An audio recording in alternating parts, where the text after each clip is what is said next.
하시고 또 행복한 삶이 되시길 축원합니다.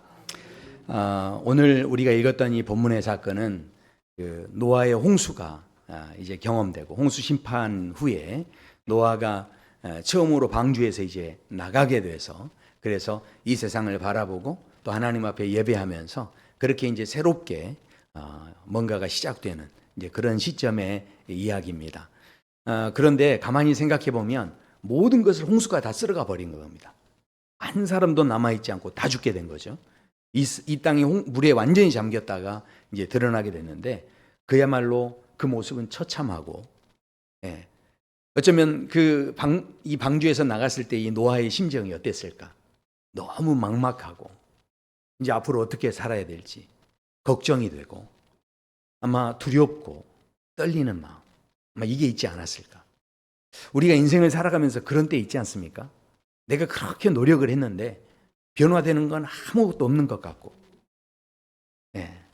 오히려 그렇게 잘 살아왔는데 모든 것이 무너져가지고 이 홍수로 다 쓸어버린 것처럼 아무것도 남아있는 것 같지 않은 그런 상황, 이 막막한 상황, 이런 상황 속에서 우리가 어떻게 살아야 할까? 이런 이제 고민들을 하는 때들이 있죠.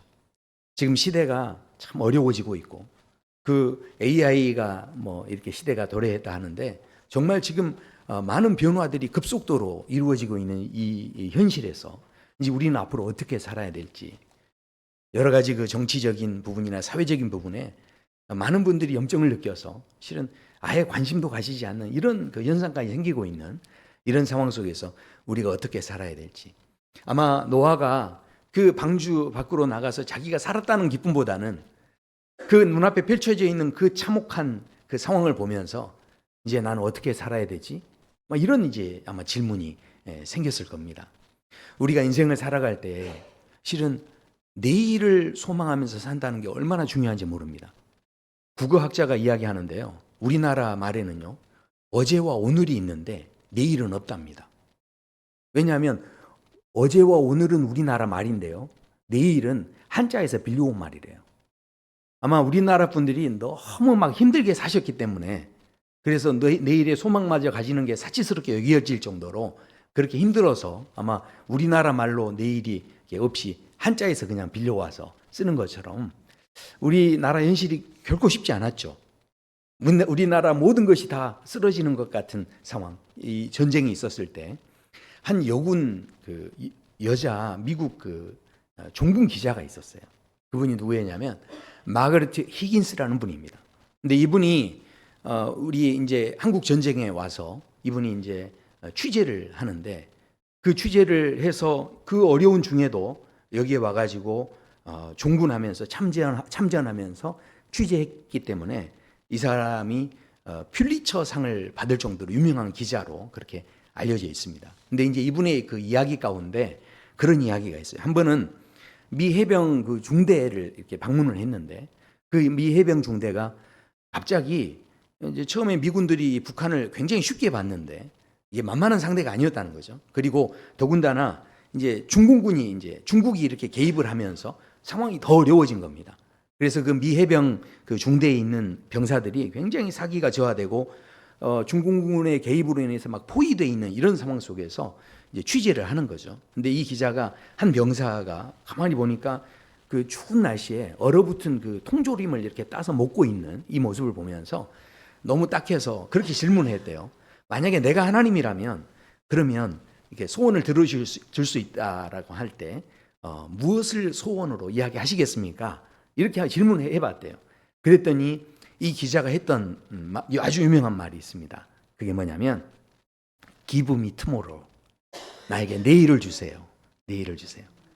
그러니까 이 지금 깡통을 까먹고 나서 내일 살지 죽을지 그것조차도 장담할 수 없는 이런 그 상황 속에서 내일에 대한 소망만 있다면 내가 이 시간을 버틸 수 있겠다는 거죠. 그러니까 이 내일의 소망이 없으면 지금 사는 이 시간이 늘 지옥 같은 삶이 될 수밖에 없다는 거예요. 그러나 내일에 조그마한 소망이라도 있다고 한다면 오늘 사는 것 자체가 조금 힘들어도 내가 버틸 수 있고 내가 어찌됐든 내가 기쁘게 살아갈 수 있겠다라는 그런 이야기죠. 누가 우스갯소리로 이야기를 하더라고요. 영등포에 가면 노숙자들이 있는데 취재를 나간 기자가 어쩌다가 이런 신세가 되셨냐고 이렇게 이제 취재를 했대요. 근데 나이별로 대답이 달랐다네요. 40대에 있는 분들은 그랬대요. 그 40대 중에 한 분이 저는 집안에서 반찬이 뭐냐고 물어본 죄밖에 없다고. 근데 쫓겨났다고. 그래서 이 신세가 됐다. 이렇게 이야기했대요. 그랬더니 50대는요. 아내가 집에서 나가길래 어디 가냐고 물어본 죄밖에 없대. 근데 쫓겨났다. 60대는요. 아내가 나가는데 같이 나가자고 했다고. 그래서 쫓겨났다. 그리고 70대는 그랬대요. 글쎄요, 제가 왜 쫓겨났는지 저도 잘 모르겠다고 그렇게 이야기했다고 합니다. 아마 누가 이제 웃자고 이야기를 해놓은 건데 그만큼 실은 가정에서도 부부관계도 그렇고요. 모든 그 어떤 관계들이 그렇게 쉽지 않은 예전과 같지 않은 그런 모습들의 어떤 삶을 우리가 실은 살아가고 있습니다. 중요한 것은 저와 성도 여러분의 삶 속에 진짜 내일의 소망이 있냐는 거예요. 이것을 우리가 붙잡고 산다는 게 얼마나 실은 중요한지 모릅니다. 그래서 오늘 저는 이 말씀을 통해서 저와 성도 여러분의 삶 속에 우리가 진짜 붙잡아야 할 내일의 소망, 그것을 온전히 붙잡고 믿음으로 일어서는 그런 귀한 시간이 되시길 소원합니다. 하나님께서 천지를 정말 아름답게 창조하셨습니다. 그런데 인간의 죄로 말미암아서 가면 갈수록 이것이 더 타락하게 되고 죄가 만연하게 되는. 그렇게 아까 이 남편을 막 쫓아내고 막 하는 이런 온전치 못한 가정.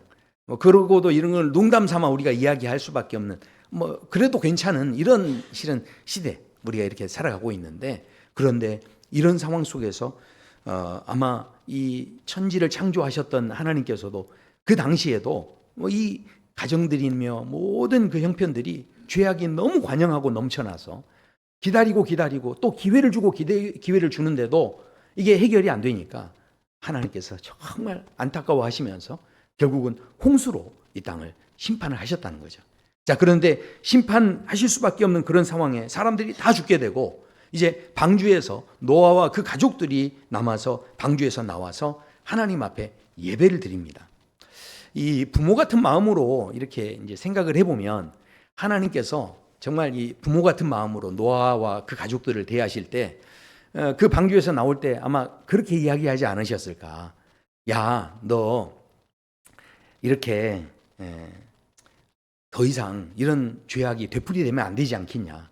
네가 눈에 보는 현실을 봐라. 이렇게 참혹한데 그런데 우리가 더 이상 죄에 빠지면 안 되지 않겠느냐? 그러면서 그 부모의 마음으로 이제는 나도 너무 마음이 아팠는데 이제는 정신 차리고 살아라. 그러면서 아마 그렇게 말씀하시는 것이 우리가 일반적으로 생각할 수 있는 그런 흐름일 수가 있습니다. 그런데 방주에서 나와서 예배 드리는데 하나님께서 전혀 그런 말씀을 안 하시고 첫 번째로 하시는 말씀이 이것이었다는 거예요. 창세기 9장 오늘 1절을 보면요. 자, 8장 마지막에 보면 여호와 앞에 이렇게 제사를 드렸는데요. 방주에서 나오자마자 제사를 드렸습니다. 근데 그때 하나님께서 이렇게 이야기하시는 거예요. 하나님이 노아와 그 아들들에게 복을 주시며 그들에게 이르시되 생육하고 번성하여 땅에 충만하라. 이거 실은 굉장히 중요한 거죠. 왜냐하면 하나님의 본심이 뭐였냐는 거죠. 비록 심판을 하셨지만 심판 중에서도 하나님께서 가지셨던 우리를 향해서 가지셨던 진짜 마음 그게 무엇이었느냐를 우리가 볼 수가 있는 거죠. 특별히 이 말씀 뒤에 음식을 먹을 때 피채 먹지 말아라. 사람들의 피를 흘리지 말아라. 이런 말씀을 하시긴 하는데 그런데 7절에 보면요. 또 이렇게 이야기하세요. 너희는 생육하고 번성하여 땅에 가득하여 그 중에서 번성하라. 그러니까 중간이 어떻게 됐든 상관없이 일단은 시작과 마지막에 하나님의 마음이 뭐였다는 겁니까? 우리가 어찌됐든 우리에게 복을 주시길 원하시고 우리가 생육하고 번성하기 원하시고 충만하시기 원하는 그것이 바로 이 하나님의 마음이었다라는 겁니다. 이 나중에요. 이스라엘 민족을 하나님께서 택하시고 하나님께서 이끌어 가실 때도 이스라엘 민족들에게도 하나님께서 가끔씩 책망하시고 징계하시지만 그러나 그 징계의 목적이 이 사람들을 막 고생하게 하려고 하신 게 아니라 더 온전하게 하고 번성하게 하시고 또 그것을 통해서 구별되게 하시려고 하나님께서 이끌어 가셨지 한 번도 망하게 하시려고 하나님께서 이렇게 책망하신 그런 적이 실은 없으셨다라는 거죠. 그렇기 때문에 우리가 지금 이 땅을 살아갈 때 어떤 어려움이 있더라도 우리가요, 이 말씀을 통해서 다시 한번 생각하셔야 된다는 거죠. 우리 모든 인생을 향해서 하나님의 진짜 마음은 무엇이냐면 이 땅에서요, 우리 성도님들이 생육하고 번성하기 원하시는 거예요. 이 땅에서 생육하고 충만하기 원하시는 거죠. 그것이 바로 누구 마음이냐면 바로 하나님의 마음이시라는 겁니다. 이 마음에 오해가 없게 되기를 소원합니다. 이 마음을 붙잡으셔야, 그러니까 이 마음을 아셔야 그 다음에 우리가 보지 못했던 것들이 실은 보이기 시작합니다. 왜냐하면 이제 그 창세기 9장 1절에서 생육하고 번성하라 하신 다음에 2절에 보면 이렇게 말씀하세요. 땅의 모든 짐승과 공중의 모든 새와 땅에 기는 모든 것과 바다의 모든 물고기가 너희를 두려워하며 너희를 무서워하리니 이것들은 너희 손에 붙였음이라. 이 말씀을 보고 우리가 좀 이렇게 오해할 수 있을 수 있어요. 야, 이제 모든 것들이 우리를 두려워하게 됐구나. 그러니까 나에게 이런 능력과 힘을 줬구나. 이렇게 생각하는데 절대 그런 이야기가 아닙니다.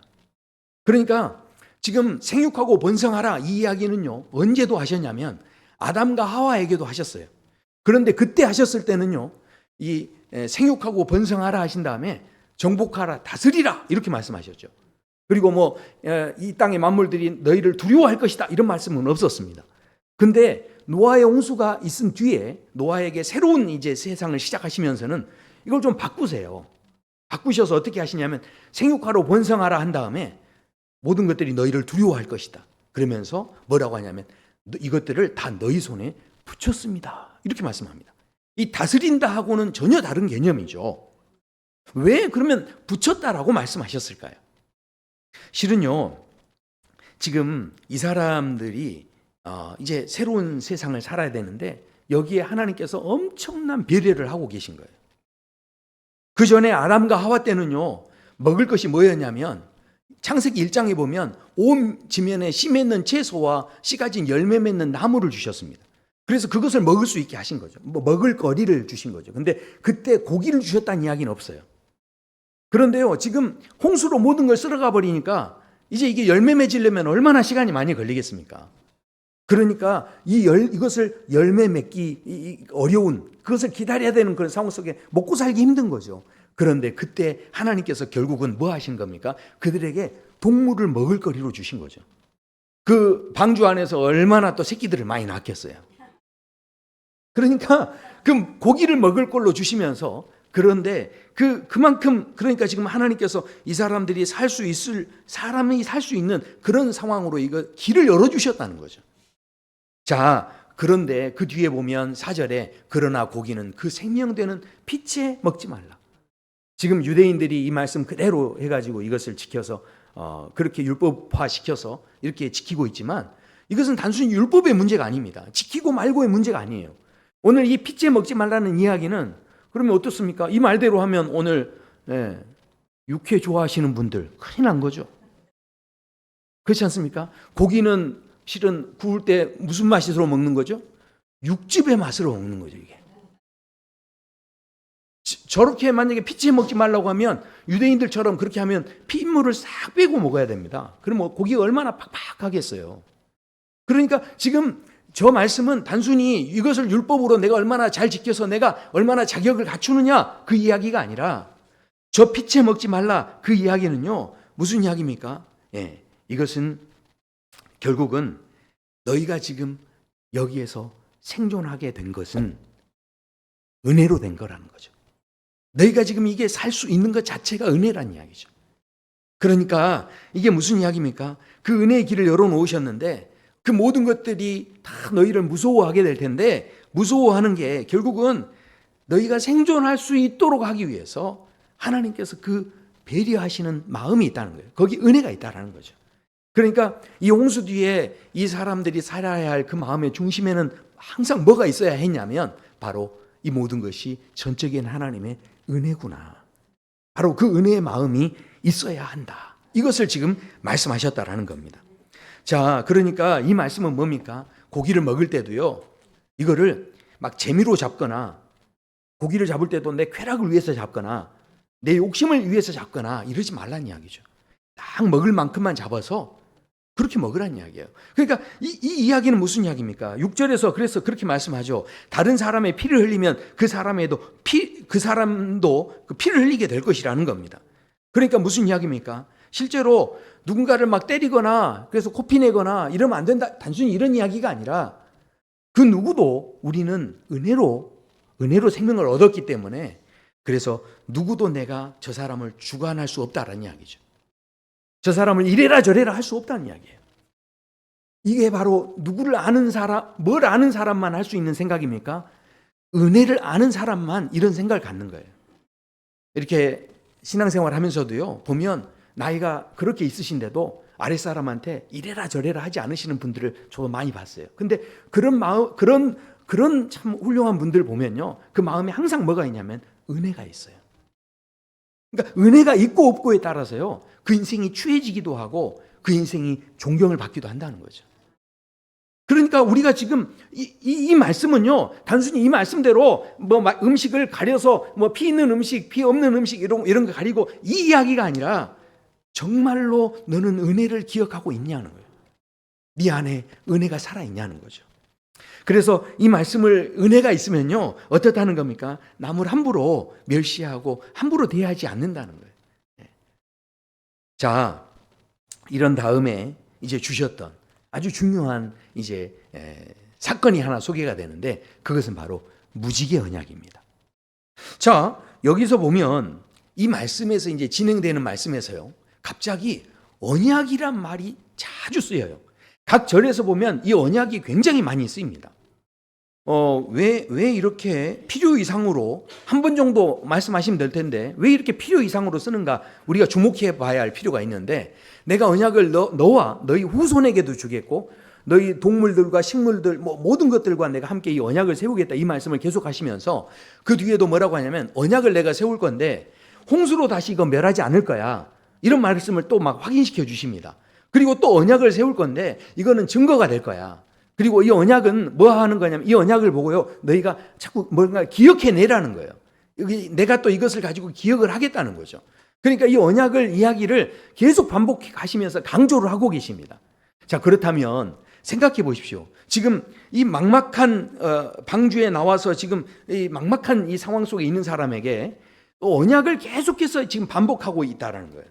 우리가 살아갈 수 있는 이 막막한 세상에서 살 수 있는 가장 중요한 그 중심에는 언약을 생각하는 삶이 필요하다라는 거죠. 지금 하나님께서 야 이제 너 이제 앞으로 잘 살자 이렇게만 하면 되는데 굳이 물로 심판하지 않겠다 이런 말씀을 언약으로까지 주시는 이유가 무엇이었겠습니까? 사람이요 한번 충격적인 어떤 일을 겪으면요, 그 다음에 그 비슷한 일을 만나면요 이게 공포가 됩니다. 그래서 이것을 우리가 의학 용어로 트라우마라고 하죠. 사람이 어떤 진짜 충격을 받아버리면 거기에 트라우마가 생기는 거죠. 생각해 보십시오. 지금 40일 동안 비가 그치지 않고 내린 거예요. 그러면 그런 상황에 그 노아가 그것을 봤을 때 나중에는 어떻게 됐겠습니까? 빗소리만 들어도 가슴이 깜짝깜짝 놀래고 그러지 않았겠습니까? 그러니까 지금 굉장한 충격을 받은 거예요. 40일 동안 비가 계속 온 거잖아요. 그러면서 이게 물이 빠지지 않고 그렇게 홍수가 난 거니까. 그러니까 빗소리 들으면 어떻겠습니까? 절대 이게 즐거운 게 아닌 거죠. 너무너무 놀래고 그렇게 두려운 거죠. 자, 그렇게 됐을 때 어떻게 했습니까? 구름만 끼어도 어떻게 했어요? 구름만 끼어도 막 가슴이 철렁 내려앉고 막 이러지 않았겠습니까? 그러니까 지금 이럴 때 지금 이때 언약을 이야기하셨다는 거예요. 이게 지금 굉장히 중요한 겁니다. 저 같으면요, 막 비가 하루 정도 계속 내린다면 그 다음에 어떻게 하겠습니까? 바로 저 같으면 방주 곁으로 갈 거예요. 기회 봐가지고 저걸 타야 되나 말아야 되나 또 이렇게 생각하면서 하지 않았겠습니까? 그러니까 이런 상황 속에서 이 언약이 있고 약속이 있다는 것은요, 너에게 미래가 있다는 이야기죠. 그러니까 우리가 약속이라는 게 없으면 어떻게 앞일을 우리가 계획하고 진행해 나가겠습니까? 사람들하고 만날 때도 내일 우리 꼭 만납시다 하고 이렇게 꼭이요 약속해요 하고 이렇게 약속을 하는데, 그런데 아무리 우리가 약속을 해도 사람들이 약속을 다 안 지키는 거예요. 그러면 내가 저 사람하고 만나기로 했어도 야 오늘 나가야 되나 말아야 되나, 저 사람이 올까 말까, 늘 이런 불안한 마음 가지고 살게 된다면 그럼 어떻게 되겠습니까? 그러니까 이게 약속이 있다는 게 굉장히 중요한 거죠. 뭘 사고 팔 때도 중요하고요. 우리 사회에서 이 약속으로 산다는 게 굉장히 중요한 거죠. 저 군대 갔을 때 보면 5분 대기조 있거든요. 그러면 이 5분 안에, 그러니까 사이렌이 울리고 이게 신호가 되면 5분 안에 출동을 해야 돼요. 그러면 그 5분 안에 출동을 해야 되기 때문에, 그러니까요, 이 조금 느낌이 좀 안 좋다 싶으면요, 이게 잠을 잘 때도 어떻게 자냐면 그냥 군화를 신고 잡니다. 아예. 왜냐하면 나중에 이게 벗었다 신었다 하기도 이게 그런 거예요. 그러니까 뭐 군장도 싸놓고요, 뭐 이게 전부 다 준비를 해놓은 다음에 그 다음에 자는데, 이 원래는 전투복도 다 벗고 자는데 그런 때는요, 막 전투복도 그냥 조금 어수선하다 싶으면 아예 입고 자는 게 차라리 편해요.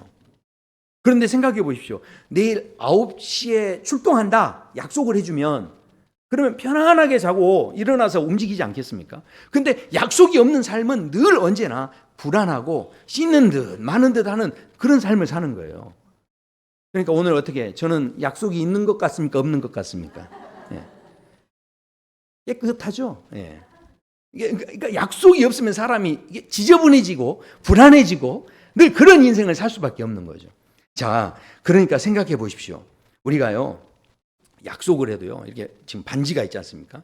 이 반지. 근데 실은 이 반지라는 게요, 반자가 나누다는 뜻이고 지자가 손이라는 뜻이죠. 이 손가락이라는 뜻이죠. 근데 우리는 그래서 이게 반지를 끼는 이유가, 반지를 가지고 어떻게 하는 겁니까? 우리가 어떤 약속을 하고 의견을 서로 이 뜻을 이렇게 나눈다. 뜻을 함께 한다. 이런 의미로 반지를 끼죠. 근데 우리는 뜻을 함께 한다에 관심이 없고 다 뭐에 관심이 있습니까? 금에만 관심이 있는 거죠. 그 약속이 주는 의미가 뭔지는 별로 상관이 없는 거예요. 야, 오늘 금값이 얼마냐? 예. 이런 데만 실은 관심이 있는 거죠. 자, 생각해 보십시오. 예수님께서 우리에게 실은 다시 오시겠다라고, 이미 오시겠다라고 하실 때부터 또 다시 오시겠다라고 하시는 그 약속들이, 실은 수많은 약속의 말씀들이 여기에 기록이 되어 있고요. 다시 오시겠다는 약속도 지금 얼마나 많이 기록되어 있는지 몰라요. 그런데 그 약속의 말씀들이 우리를 두렵게 하고 우리를 불안하게 하려고 주시는 말씀이 아니라는 겁니다. 그 말씀 자체가 뭐냐면 결국 우리에게 깨어있게 하고 우리에게 더 이상 불안하지 않고 정말 하나님 안에서 확신 가운데 거하고 우리가 더 이상 흔들리지 않고, 세상 풍파가 막 밀려오고요, 지금 세상 소식들이 막 이렇게 여러 가지 먹구름 같은 소식들이 오지 않습니까? 예, 그런 일들을 막 우리가 여러 가지 접하지 않습니까? 그런데도 불구하고 어떻습니까? 그치, 이게 끝이 아니야, 이게 전부가 아니야. 분명히 하나님이 다 심판하실 거야. 저들은 자기가 영원한 것처럼, 영원히 자기가 권력이 있는 것처럼 생각할지 모르지만 하나님께서 다 일일이 심판하실 때가 올 거야. 그러니까 이런 마음에 대한 확신이 있으면, 이 약속에 대한 이것을 붙잡는 마음이 있으면, 예, 여유 있는 마음이 생겨지는 거죠. 흔들리지 않을 수 있다라는 것입니다. 사랑하는 성도 여러분, 우리에게 노아에게만 이 약속을 주신 게 아니라 실은 이 땅을 사는 우리에게도요, 우리가 그래서 이 땅에 지금 어려우면 어려울수록 살아갈 수 있는 방법은 뭐냐면요, 약속을 붙잡아야 돼요. 그러니까 날마다 받으시는 약속이 있으셔야 돼요. 그래야 내가요 흔들리지 않을 수 있고요, 예, 그 상황을 보면서요 그 상황 따라 가지 않을 수 있다는 거죠. 자, 그러면 이제 마지막으로 한 가지만 더. 그러면 이 무지개의 약속을 주셨는데, 아니 증표가 많이 있을 거 아닙니까? 무지개 아니고도 많이 할 수 있을 텐데 왜 굳이 무지개였을까요? 잘 아시겠지만 이 무지개라는 게요, 왜 생깁니까? 물방울의 입자가, 이제 가는 입자가 이제 비가 온 다음에 이렇게 수증기가 이렇게 날아다니는 거죠. 근데 원래 그 물방울 입자가 작으면 실은 그걸로는 잘 보이지 않습니다. 근데 이게 무지개가 돼서 빛이 이렇게 비춰진다는 것은 무슨 이야기입니까? 이렇게 우리 눈으로 볼 수 있으려면 반드시 뭐가 필요합니까? 빛이 비춰줘야 되죠. 그러니까 이게 구름 뒤에 빛이 딱 떠올라가지고 빛이 막 비춰주면 거기에 반사돼가지고 7가지 형태의 빛으로 이게 쫙 나타나는 겁니다. 자, 이렇게 생기는 게 무지개인데 하나님께서 이렇게 표현하시죠. 이 무지개를 구름 속에 두셨다는 거예요. 자, 보십시오. 내가 내 무지개를 구름 속에 두나니. 무슨 이야기입니까? 우리 인생이 아무리 먹구름 같다 할지라도 하나님께서 이 무지개를 통해서 뭘 이야기하시는 겁니까? 내가 빛을 비춰주시고 너희들의 마지막은 아름다울 거야. 지금 그 이야기를 하시는 거죠. 지금 당장에는 좀 먹구름이 있는 것 같아도 먹구름은 곧 거칠 거고 반드시 그 빛이 이제 나타날 거다. 본격적으로 나타날 거다. 빛이 본격적으로 드러나기 전에 뭐가 나타나는 겁니까? 무지개가 나타나는 거죠. 그러니까 지금 이게 무슨 이야기입니까? 물방울은요, 물방울만으로는 별 의미가 없는 거예요. 그러나 거기에 빛이 비추어져 버리면요, 물방울의 의미가 달라지는 거죠. 자, 그래서 이게 고린도 후서에 가면 이렇게 말씀하세요. 어두운데 빛이 빛이라 말씀하셨던 그 하나님께서 예수 그리스도의 얼굴에 있는 하나님의 영광을 아는 빛을 우리 마음에 비추셨느니라. 그러니까요, 하나님께서는 빛을 비추시는데 지금 물방울에만 비추시는 게 아니고요, 우리 마음에 이걸 비추신대요. 그러니까 우리 마음이 무지개 빛이 되기 원하시는 거죠. 우리 마음이 빛나기 원하시는 거죠.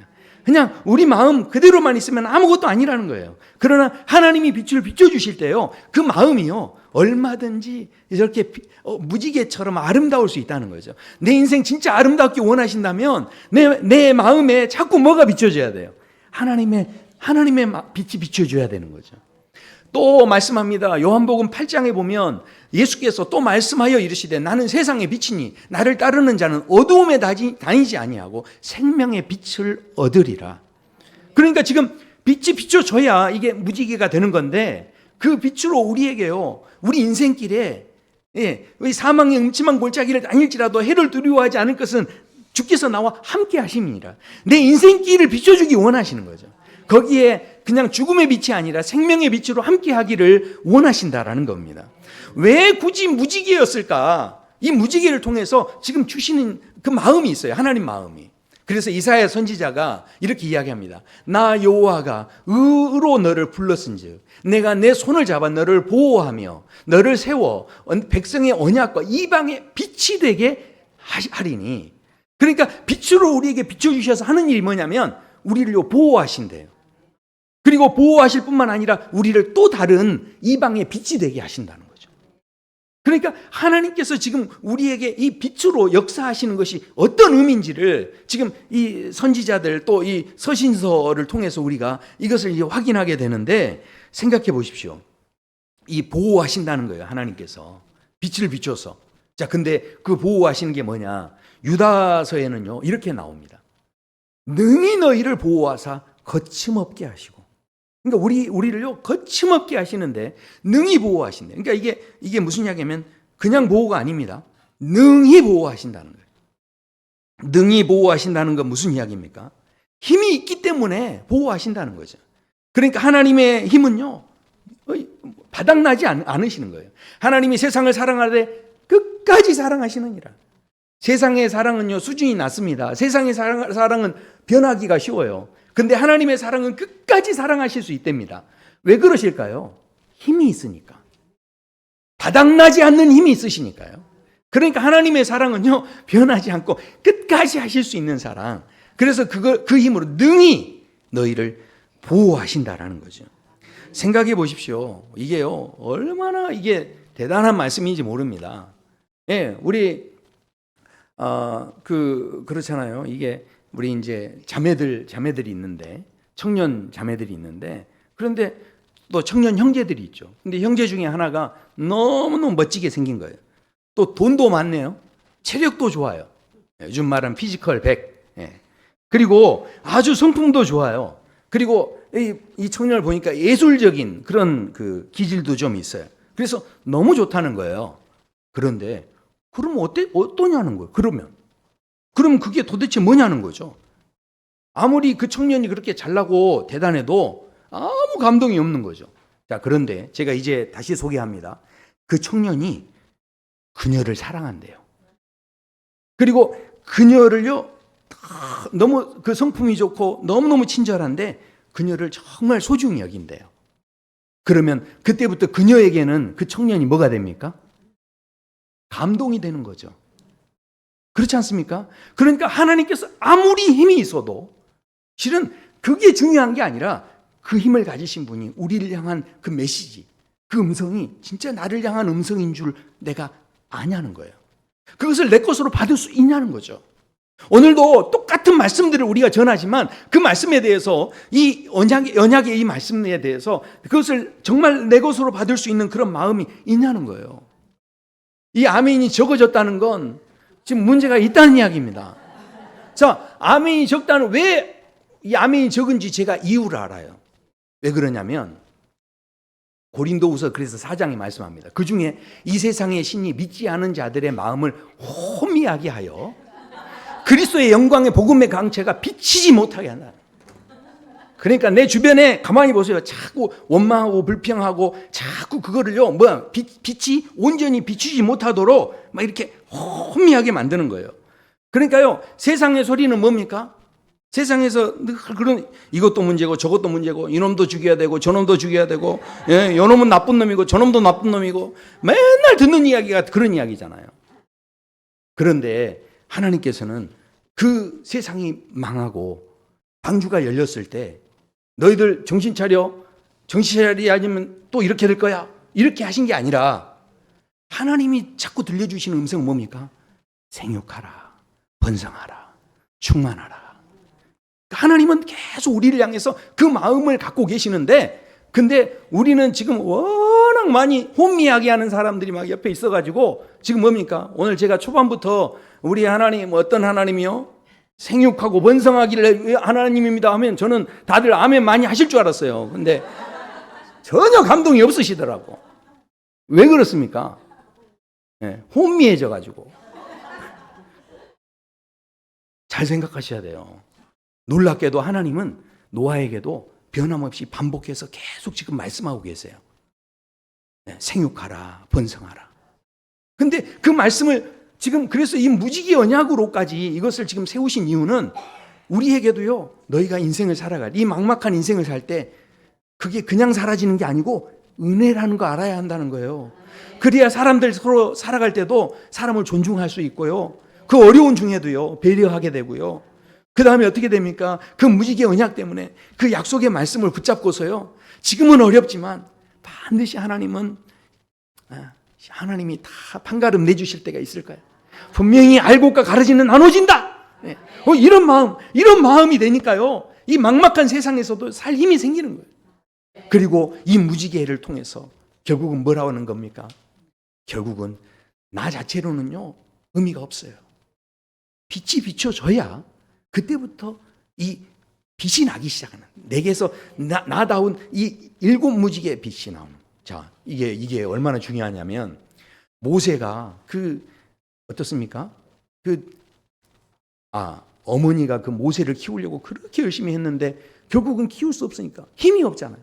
더 이상 보호할 수 없으니까 갈대 상대에다 담아가지고 나일강에다가 이렇게 이제 띄웠습니다. 그런데 그렇게 띄운 다음에 부모 손을 떠나니까 어떻게 됩니까? 그때 하나님께서 그때부터 인도하셔가지고 바로의 공주가 보게 하시고 그 공주가 긍휼히 여기는 마음을 갖게 하시고 그 애를 가져다가 이렇게 키우게 하시고, 근데 키우려고 하니까 이게 젖이 있습니까 없습니까? 없으니까 그러면 히브리 유모를 데려다 와라 했는데 데려와 놓고 보니까 모세의 엄마를 데려와가지고 모세의 엄마도 깜짝 놀래고 그러면서 저걸 먹여 키우는데 이 세상에서 돈 받고 아기를 키우는 사람은 모세 엄마밖에 없었을 거예요. 자기 손에 있었을 때는 보호하지 못했지만 하나님 손으로 가버리니까 놀라운 은혜가 있는 거예요. 생각해 보십시오. 자기 손으로 할 때는요, 월세집에서 키워야 됐는데, 그런데 하나님 손으로 가니까 궁정에서 키워져 버리죠. 감사합니다. 이제 분위기를 좀 타셨네요. 이제. 야곱이 자식이 얼마나 예뻤으면 그 중에서도 요셉을 너무너무 예뻐가지고 뭘 입혔냐면 색동 옷을 입혔어요. 색동옷. 색동옷. 근데 그 색동옷이 나중에 발기발기 다 찢겨집니다. 그리고 구덩이에 빠지는 거죠. 내가 그렇게 있어서 색동옷으로 다 무지개, 색동옷으로 다 입혔는데 다 찢겨지죠. 그런데 하나님께서 요셉에게 함께 하셔서 돌보기 시작하니까, 그러니까 이 요셉이요, 집안의 총리로, 또 감옥의 총리로, 그러다가 이 애굽의 총리로까지, 그러니까 이 총무위를 막 훈련을 시키셔가지고 나중에는 그 전 백성들이 다 이 누구만 바라보는 거예요. 네? 요셉만 바라보는, 요셉이 소망이에요. 요셉이 이 구름 막 많이 낀 날 우리에게 소망을 주는 게 뭡니까? 무지개잖아요, 무지개. 그 요셉의 인생을 빛나게 하시는. 그러니까 하나님 손에서 이게 키워지니까요. 예, 그렇게 빛나는 인생이 된 거죠. 생각해 보십시오. 지금 이 시대가 절대 쉽지 않아요. 그런데 내 삶의 자리에서 진짜 중요한 게 있습니다. 오늘 이 노아가 오늘 생육하라, 번성하라 이 말을 들었던 자리는 어디냐면 방주문을 열고 그 다음에 나가자마자 노아가 뭘 했냐면 자, 이걸 했습니다. 자, 보십시오. 내 길을 여호와께 맡기라. 그를 의지하면 그가 이루시고 내 의를 빛같이 나타내시며 내 공의를 정오의 빛같이 하시리라.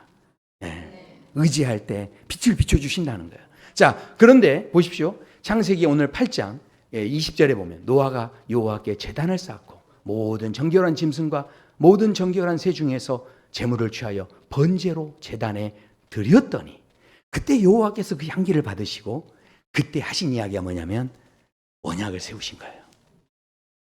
생육하고 번성하라. 축복해 주신 거죠. 사랑하는 성도 여러분, 우리가요 이 세상에 수많은 잡다한 소리, 그건 나를 자꾸 혼미하게 만드는 거예요. 그것이 나를 살리는 지혜인 것 같지만 절대 그렇지 않습니다.